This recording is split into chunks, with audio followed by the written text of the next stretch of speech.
Hello，歡迎收睇2023年新一集嘅金金貓模型介紹。嗱，今集介紹嘅模型呢，就係好多朋友都中意嘅突擊高達2.0套裝。咁其實我買呢一個套裝呢，已經喺上年10月啦。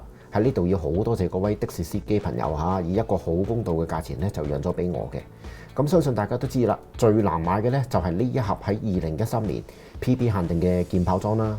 咁基本上呢，差唔多已經絕跡市面㗎啦。想要得到呢，就唔該大家用炒價嚟買嘅。咁而另一盒呢，就係2021年推出嘅閃電裝備。咁喺動畫裏面呢，印象中係冇見過突擊高達用嘅，咁應該都係近年嘅新設計啦。咁接住落嚟嘅介紹呢，希望有興趣朋友想買突擊嚟砌嘅呢，就可以有一個參考嘅。另外啦，有呢一套模型嘅師兄呢，還請大家唔好見怪，我嘅模型成品呢，就只係會做簡單嘅打磨、滲線又或者手油保色嘅啫。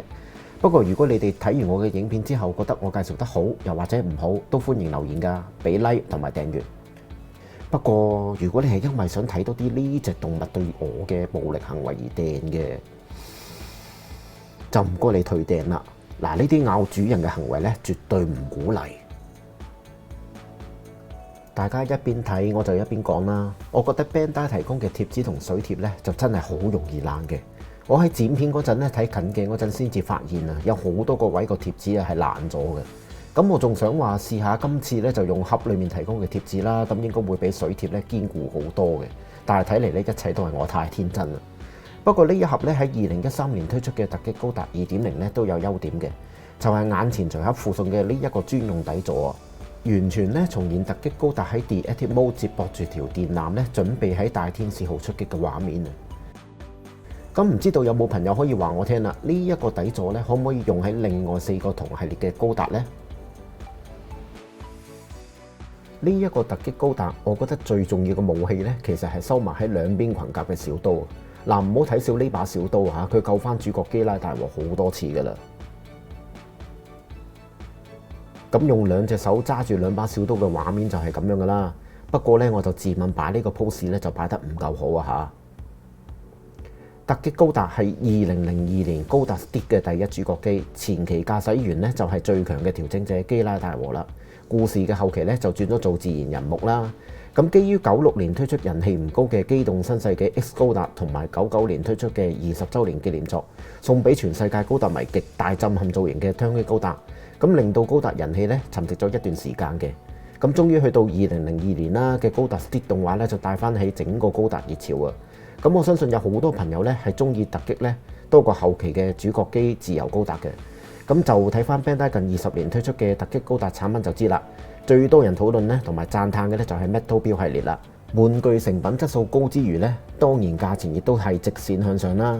咁我本身咧就冇買 Metal Build 系列嘅，不過睇到呢啲相咧都不禁令到我心動嘅。咁講翻呢套模型嘅版本突擊高達啦，先介紹最基本嘅飛行背包。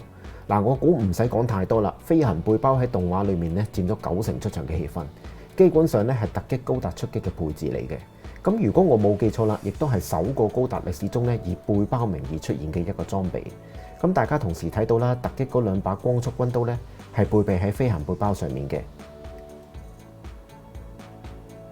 揸劍嘅狀態就係咁樣噶啦。喺呢度補充一點，唔同武器咧要換上合適嘅造型手。咁呢個飛行背包咧有一個缺點，兩個噴射器咧就好穩陣嘅，但係機翼個位咧淨係靠一個好細嘅突出位咧插入去，咁所以我拍嗰陣咧都要再花一段時間咧去整理嘅。咁呢一個唔知道係咪我自己嘅問題啦？呢個 MG 突擊高達咧好適合初接觸高達模型嘅朋友玩嘅，雖然都推出咗10年，但係絕對唔會覺得過時嘅。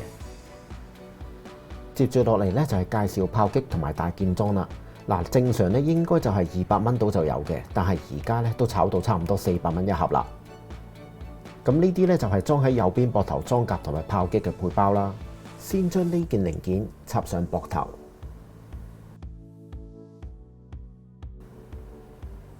之後再安裝前面呢一件零件。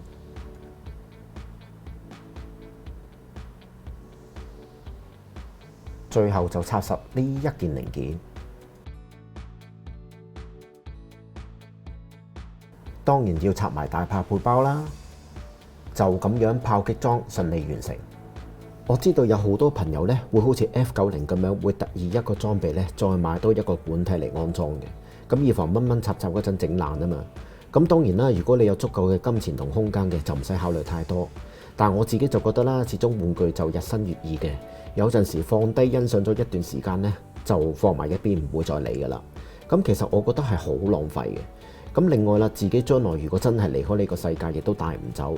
所以我覺得玩玩具都應該要有一份比較理智嘅心態去玩，適可而止，量力而為。嗱，好似有啲離咗題啦。咁講翻呢個炮擊裝啦，咁如果要做到呢一個揸槍嘅姿勢呢，係冇問題嘅。咁但係如果真係要做到同動畫一模一樣呢，我覺得你要考慮買 Metal Build 啦。跟住就係介紹劍擊裝啦。今次呢，就係將啲配件呢安裝喺左邊膊頭。咁同炮擊裝一樣啦，都係裝咗上面嗰件零件先，然後咧就再安裝前後件，最後啦，亦都安裝好劍擊背包啦，再安裝呢一個發射前劍嘅盾牌。嗱，簡簡單單唔使5分鐘就展示到劍擊裝俾大家睇啦。喺2002年嗰陣咧，見到雜誌介紹突擊高達都會俾呢一個裝備吸引嘅。咁如果冇記錯啦，當時應該咧就係首部高達配備大劍裝備嘅。咁我覺得呢套炮劍裝咧係完全展現出呢個突擊嘅可能性嘅。咁而盾牌咧同埋前劍咧係可以用一條送嘅軟線咧作出一個發射嘅狀態嘅。預備大劍之前，首先要裝翻啲特效件。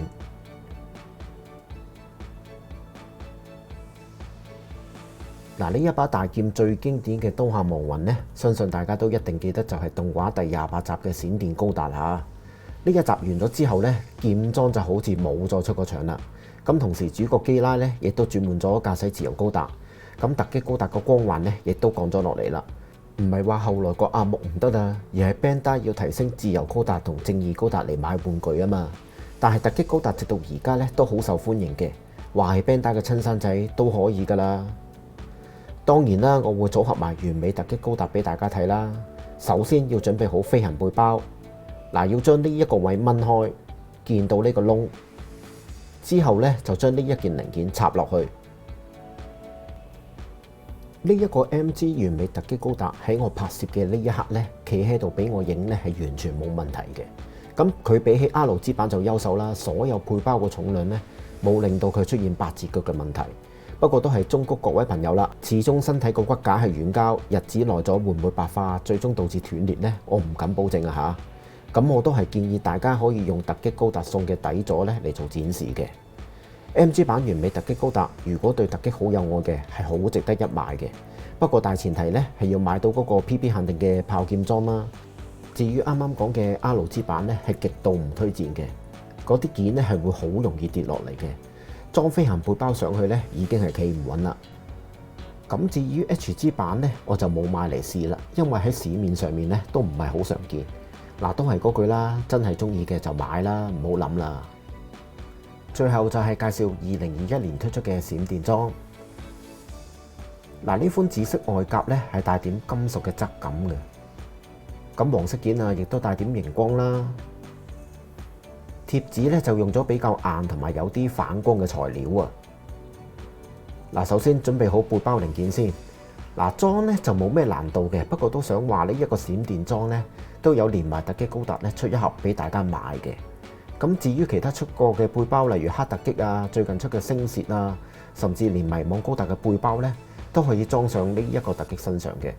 咁其實突擊高達可以裝到幾多款背包呢？嗱，我真係冇太詳細計算過嚇。咁但係我覺得係咪每一款都能夠同突擊相配呢？嗱，就以呢一個閃電裝為例啦。嗱，我自己就覺得好似怪怪地咁樣嘅。嗱，相比起炮劍裝，總係覺得呢一個背包裝上去呢係有啲格格不入嘅。咁唔知道有買嘅朋友會點睇啦？嗱，呢一盒閃電裝背包呢，市面售價呢就差唔多大約200至250蚊度啦。咁值唔值得買就由各位朋友判斷啦。至於佢嘅武器追擊用電磁加農炮呢，就要喺佢雙手將零件掹落嚟，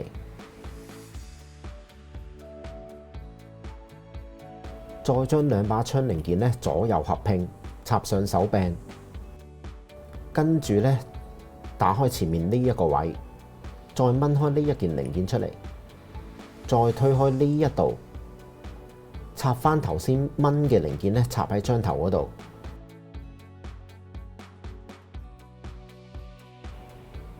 搞掂。嗱，閃電包嘅尾部咧，要將散熱片打開，同時咧呢個尾部咧要拉落嚟。嗱，佢單手揸槍係冇問題嘅，但係要做到好似官圖咁樣咧，我用咗半個鐘啊，都做唔到啊！最後個結局就變成咁啦。嗱，呢個位咧好鬆啊，唔知道係咪我嘅問題啦。咁上面嗰兩粒零件咧，我推唔盡啊。咁另外啦，由於佢個槍頭咧係用咗軟膠，咁俾我個感覺咧就好似軟拿拿咁樣咯。嗱，冇辦法啦，最後就咁樣展示算啦。可能我技術唔好啦，真係做唔到官方所展示嘅雙手攞狙擊槍狀態。我希望大家睇完呢一個介紹突擊高達 MG 2.0嘅影片咧，會得到一個答案。因為有好多朋友咧都糾結究竟買模型啊，定係買 Metal Build 系列好。咁我自己就覺得啦，如果有充足嘅金錢嘅，就買 Metal Build 系列啦。因為始終模型嘅可動咧係有好多局限性嘅，想重現好多劇中嘅姿勢啊，模型真係好難㗎。咁但係如果純粹想買嚟展示對突擊嘅喜愛咧，我就覺得買模型啦。4套裝備加管體大約都係600蚊啫嘛。MB 就咁樣一個劍裝啊，都差唔多成1000蚊啊。